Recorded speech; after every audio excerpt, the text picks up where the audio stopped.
This episode of Mark My Words is sponsored by the Coatings Alliance, makers of C2 paint.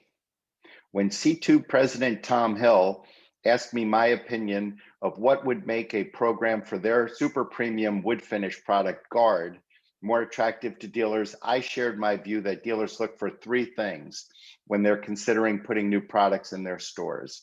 They want a low initial investment. They don't want to have to spend any money on equipment, and they want to know that if the program is not successful, that they can send the product back. And so that's exactly what C2 put together in their program for Guard.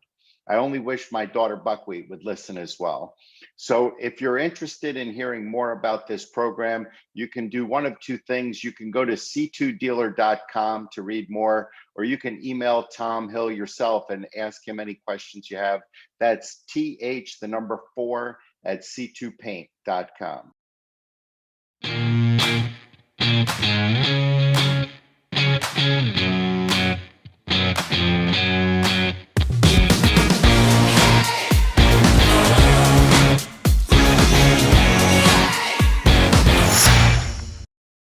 Hey, everybody, it's Mark. Thanks for joining me today.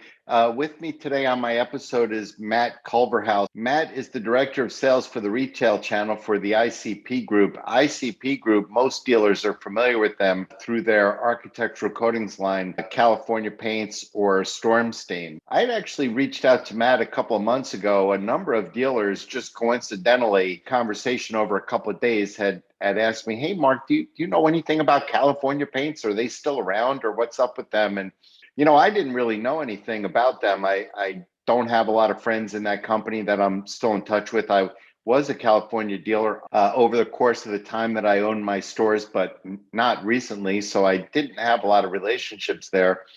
And so I basically just went on LinkedIn and reached out to Matt and told him, a few dealers had been asking, and he had read some of my blogs and followed along on a couple of podcasts over the years. And so we just thought it would be a good idea. Let's just get on a recording and talk about what's going on with ICP. And so ICP has actually recently acquired Gibson Gardner. That's the roof and the driveway ceiling company. And from what I understand, and you're not going to hear this later, but from what I understand, that basically doubled the size of the company, and ICP is now approaching $1 billion in coatings business. And even though only a small piece of that is coming to independent dealers, they're most definitely a significant player in our space. And so I thought it'd be interesting to have him on. We talk about their architectural coatings and what they have that is available currently through their independent dealer channel, their purchase recently of Muralo, and how they've integrated those products into their regular line, as well as some topics regarding what's coming for dealers in the future. Some of their products that have only been available through other means, for example, their tennis court paints, they're now looking at bringing those to market through independent retailers as well. And so it just seemed like a good time to get them on. Matt's a cool dude. You'll enjoy listening to him. Before we get to the episode, let me just tell you, I've mentioned to you before, I'm going to start wearing swag from independent paint dealers as I record my pod and vlogcast episodes. This shirt was sent to me by Rings End, and in fact, that's a lie. It wasn't sent to me. They are right up the street. Rings End is the closest Benjamin Moore dealer to me here in Stamford, Connecticut. Rings End is a cool story. They're actually a lumber yard, third generation, started in 1902. They're a very large business in this area. They cover from Rhode Island all the way down basically to the New York border, which is roughly where I live now. And then a number of years ago, maybe 20 or 30, they actually switched. They were a California dealer. They switched to Pratt & Lambert, and not long after that, they switched to Benjamin Moore. And in this market, they became a very large player in paint when they did that. They now have, in addition to their lumber yards, which also sell Benjamin Moore, as well as many other brands, mostly on the high-end side, they now have standalone paint stores as well, including two right here in Stamford where I live. So thanks very much, Scott and the team at Rings End, for sending me this cool shirt. I will be wearing it for the rest of the day, any other recordings I do today. So sometimes you guys see me and it looks like I don't change my clothes very often. I do record multiple episodes in a day. So thanks to Scott and the team at Rings End for sending me this shirt and for being such terrific representatives of independent paint retailers around the United States. Hey everybody, thanks for joining me today. With me today on this episode is Matt Culverhouse. Matt is the Director of Sales of the Retail Channel for the ICP Group. Matt, thanks so much for joining me today. Mark, pleasure. Thank you very much for having me. Yeah, and so the ICP Group, you and I were introduced when I called you cold, and the ICP Group is a name that not a lot of retailers would be familiar with. So why don't you tell us a little bit about who you are? Sure. ICP Group is started in 2015 through some acquisitions, and basically what a lot of people still know us as, at least in the channel that I serve, is the California Products Corporation. Mark, you've been in the business a long time. You remember it well. California Products Corporation was a combination of retail architectural products, best known as California Paint, Fix-All and Storm System, Durlux Marine, combined with a couple of unique technologies, tennis court paints. Wilbur and Williams, right? I remember. Right. I was a dealer a long time ago. Yeah. That's right. Right. So, and then a couple of the specialty brands. So Fiberlock is mold remediation, and then the sports surface division. In 2015, private equity group came in and combined us with a couple other business units that were more geared towards the full building envelope and not necessarily just, sort of the paint side of things. So as time's gone on, they continue to bolt on more companies that sort of augment what we already have in place. And so as prep for this, I shared with you that, my listeners are for the most part independent paint retailers. So to the extent that we're speaking to that group, who is ICP and what are you making just for that channel now?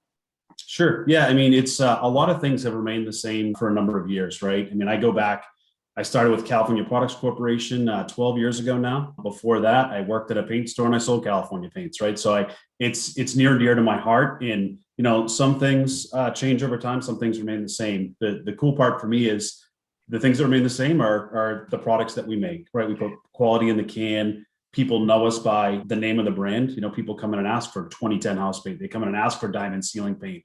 They come in and ask for all floor, right? So those things are still the same, right? And so California Paint is still being made under that label. How about some of the other brands that I used to be familiar with, Muralo or Storm Stain, or believe it or not, I know this one's gone. I go back far enough. My father used to buy Oxline from that same company right. that ultimately became California Paint. Yeah. So as time's gone on, we take those technologies and we continue to kind of merge them into, sort of one cohesive brand going forward. The tough part, and you'll find this, and you've seen this in this channel, Mark, is, we've got a bunch of different brands that all have unique attributes and unique technologies. How do we deliver those to the market under one cohesive brand name, right? And so California Paints has sort of been the chosen legacy name to carry forward the premium offering.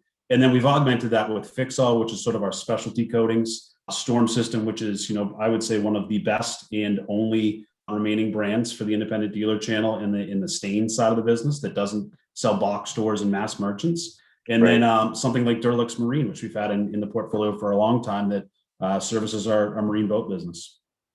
And all of those products, Matt, are independent dealer only. Even the marine products might be a different dealer. I understand that, but is that who you guys are marketing to? Yeah, we've been independent dealer driven for years. We rely on some of our strong distribution partners. To your point, a line like Durlux is more through distribution because it's tough sometimes for a dealer to make the minimums on a direct basis.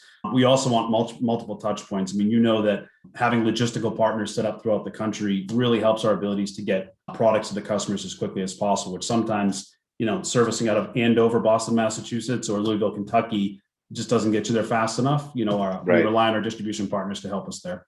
How have things been for you over the course of the pandemic, Matt? We obviously both know what's going on as far as shortages and price inflation. I'm assuming your architectural coatings have been dealing with those same issues. Am I right about that? Oh, you're 100% right, Mark. Business for everybody in this channel, I think, is booming, right? The demand is just through the roof. We've done some things that we've never had to do in the company history before, right? And prioritizing certain lines that we make over others. And, we want to make everything for everybody, but the reality is in a situation like this, with only so much material coming in, you've got to make some tough decisions. So we've been prioritizing, the most important customers, the most important products, in making sure that we keep that pipeline flowing. I would say, one thing that, has been very good for us in the off season this year, we built a lot of inventory. And so coming into, pre-COVID, we had a lot of inventory to work off of. And our operations team is doing an incredible job of keeping it going. We're being very thoughtful about what we make every day. And our procurement team is doing a great job of going out there and getting resources from people that we've never got from before. So we're still seeing, Mark, like everybody else, we're seeing, transportation issues and, some packaging changes that we're being forced to make. But overall, I think we've done a very good job of keeping our dealers in business. And how about the price inflation? Has that been a big issue for your brands as well? It's a major challenge, right? Yeah. We compete with some of the biggest national brands in the space. And, we've had a couple price impacts already this year. And right now, there's still talk about what does the fall look like? What is transportation going to do? How can you get a truck driver to pick up a full load? Yeah, I didn't mean to interrupt. I'm sorry. PPG just announced a 6.5% surcharge for at the very least the remainder of the year, to goes right on the bottom of every order that you get from them. And I guess, to the one hand, that's good news. That means that they think that maybe in the not so distant future, this issue will be behind us and we'll be able they'll be able to drop that 6.5%. But geez, 6.5% is a very big surcharge. Oh, that's a huge impact to a retailer. And one thing that we're very conscious of is any pricing action you have to take, flows through at retail. And if we don't have, the Home Depots and the Lowe's and some of the big box store merchants out there driving up their retails, we've got to be very careful about what we do. We need to make sure there's still plenty of room in between where our dealers can compete with all of those national brands. So we don't take any of this lightly. We analyze the market the best we can. And then, at the end of the day, we have to look and make sure that our ownership is pleased with the results that we deliver and adjust appropriately. And so as the prep for this, Matt, you had talked about some changes that ICP was going through that would make products that perhaps hadn't been available to independent retailers available through that channel. Do we want to talk about that at all? Yeah, Mark, it's a great point. When I look back to the early stages of COVID-19, and I think all of us thought, we would be in a much better place at this point here. A little disappointing that we're not, right? But when we look back to the very beginning of that, one brand or two brands, I guess, that kind of stand out to me is our remediation portfolio with Fiberlock and Benefect. And just for some history, those typically were not allowed to be sold into our dealer channel. We certainly sold select jobs here and there, but it was never widespread and available in the dealer channel. As a dealer, I used to buy the Fiberlock through distribution. Is that right? That's right. Yeah. So it was always, and that's one of the challenges. We have some silos set up internally that I think ICP Group has done a great job of taking those barriers down. At the beginning of COVID, we said, hey, paint demand is through the roof, but guess what? We've also got these two brands over here that are industry best for remediation when it comes to viruses. I think, some of the Fiberlock brands can kill 140 different microorganisms in flus and things that are out there. We very quickly pivoted and focused on COVID-19 and some of the best practices you would use to combat that.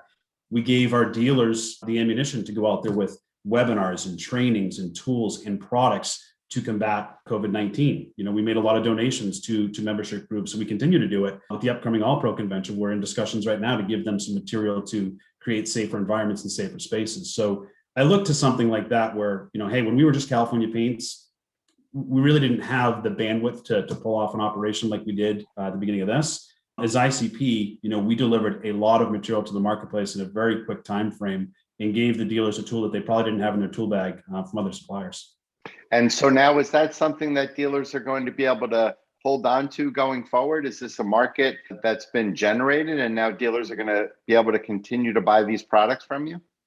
Well, that's the hope, Mark. And I think with all of this, we constantly look up and down the portfolio. And even me, I've been doing this a long time, but I look sometimes and say, oh my goodness, we've just got so much to offer. Where do you focus your efforts? So Matt, let me just cut you off for 1 second, dude. When your beard goes white and your hair falls out, you can say you've been doing this a long time. Until then, you're a rookie to me, dude. I got it. That's funny. So Yeah, I think the one thing our company strives to do is become more than just a paint supplier to an independent retailer, right? What else can we offer an independent retailer that really separates themselves from the mass merchants in the major retailers nationally? And I think the days, are different than they were back in the day, right? I mean, you remember paint stores just being paint stores could survive just fine, back in the 80s and 90s. That's right. It's different now. I mean, you need other products and other tools in your toolbox to compete with some of the sophisticated merchants that are out there. And I think that's one thing that ICP can deliver better than a lot of other guys out there. We still have some heavy lifting to do, logistically. Where do we put the items that we want our independent retailers to get, and how quickly can we get them there? And, we've got different ERP systems that we manage some of these brands with. But as we bring this all together, we really are looking at, hey, listen, we're a core paint supplier to some guys. Other guys, we're a specialty supplier. And in the people in between, we can be a little bit of everything, right? And so you guys just made an announcement recently that dramatically increased the size of your whole company. And that was when you announced was it an acquisition or a merger with Gibson Gardner? Why don't we talk about that a bit? Yeah, so that acquisition took place January 2nd of this year. Very exciting for our group. They have a long history of high performance products that are both professional and retail driven. Roof coatings, waterproof coatings. Talk a little bit about what Gibson is. Sure. Yeah, driveway sealers. I mean, you hit a couple right in the head. So they're industry best technologies in silicone roof coatings, elastomeric roof coatings. They actually make caulking compounds, and then driveway sealers, which for me, I'm a Northeast guy. I see their product everywhere I go under the name Blackjack. So the one really neat thing they brought to the table is their logistical footprint is second to none. They've got, I think, 9 manufacturing facilities throughout the U.S., also with transportation capabilities and in warehousing. They have a world-class sales team, and we've got obviously established business in multiple channels, multiple segments. So we take their. I was just going to say that's not just an independent line. You're selling that to every retailer in the United States, I suspect. Yes, yeah, very true. They've done a nice job of putting their tentacles everywhere. They've got certainly some products that are in the box channel. They've done an incredible job with the co-op side, which is independent retailers here. And then obviously what I oversee with the help of my counterpart, Kevin, is getting their products, into the distributor network, the co-op network, anything brick and mortar outside the box stores is what we service every day. And we look to leverage the existing relationships and just bolt on more of our product portfolio. And so are those products, many of which are available through distribution? I used to buy the Blackjack from Pacoa in New York, right? Mm-hmm. And so are those products now going to be available to dealers without going through distribution directly when they get their California paints? How is that going to work? That's a great question. And I don't know that I have the full answer today. That's a huge topic of discussion all the time. And I think what we'd like to do is, you bet. No, we need distribution partners, right? Because we can't put everything everywhere. And distributors today offer just so many benefits to organizations like us. They can get to customers very quickly, which is speed to market is where it's all about these days, right? They can put your inventory right where the customer is, and that's enormous as well. Mm-hmm. I do see, if there's a top 5 or top 10 listing of items that we consistently see our independent dealer network needing, and we can bolt that onto a California Paints, storm order, that is the pathway we're trying to go down. So I do think you'll probably see something like that develop in the future. Now, you guys are also known for some really cool specialty products. I know a week from tomorrow, my fiance and I, Gaetana, are going to the US Open. I don't know about this year, but up until very recently, that was your surface. The US Open and the Australian Open, that was your coating that was on that surface. Is that still the case? It is still the case. With the US Open, we've had that for a number of years. I think one of the more famous things this year, we got some extra play out of the Olympics being delayed, but the Olympic track surface was all ICP generated product. Chances are any NCAA, Division I, Division II, 3 school you see out there with a sports surface is typically our stuff. We do have incredible market share when it comes to that, but always looking to improve. Even with their segment, there's a lot of technologies we can use in our channel. We've actually taken some of their technology and rolled it out into a more retail-friendly label and given our customers a chance to sell it. Because a lot of the stuff you referenced before does go through a professional installation network. Ours is more DIY applicator, right? There might be some friends you have next door to you that have a basketball court or a tennis court that needs to be resurfaced, and we can do that. Listen, in the Bronx, we serviced hundreds and hundreds of co-ops. People hear the Bronx and they think maybe sort of the South Bronx visually, but the part of the Bronx that one of my stores was in up in Riverdale was just a very wealthy, spread out, lots of room part of the Bronx. And many of the big buildings there had pools and tennis courts, and we could have sold them product if we could have had access to the right product. And so that is an opportunity for dealers for sure.